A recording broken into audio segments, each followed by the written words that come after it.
Mayong adlaw ug welcome sa Uma ni Inday. Niining adlaw atong panag-istoryahan ang mga kasagaran nga problema nga masinati sa pag-incubate o mga fertiled eggs.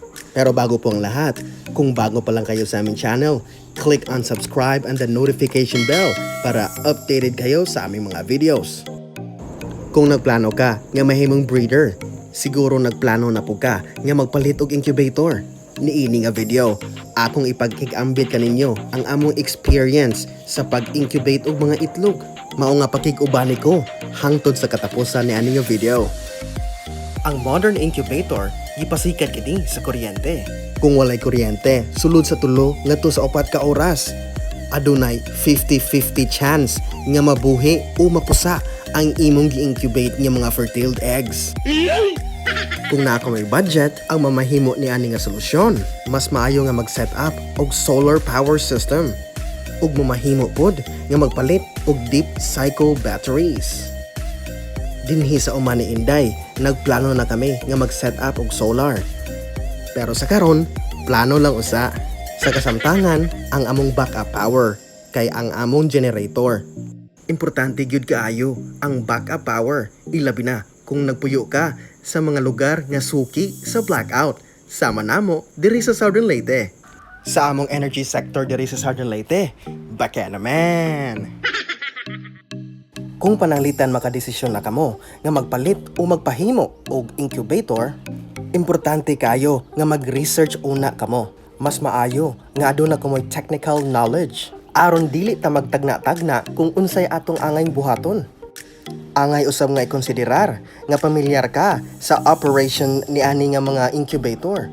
Sama sa iyang controls, parameters, especially sa hygrometer o sa thermostat.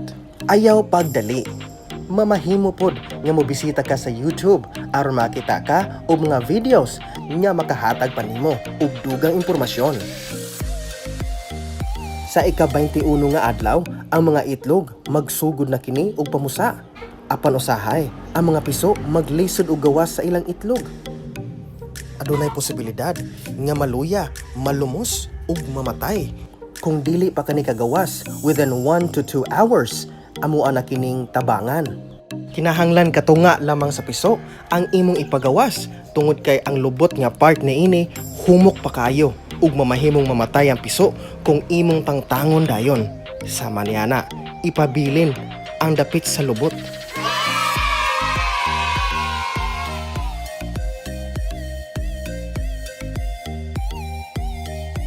Usa sa mga problema nga amon nasugatan, ang mga mananap nga makasulod sa incubator sama sa hulmigas, sum, ug uban pa.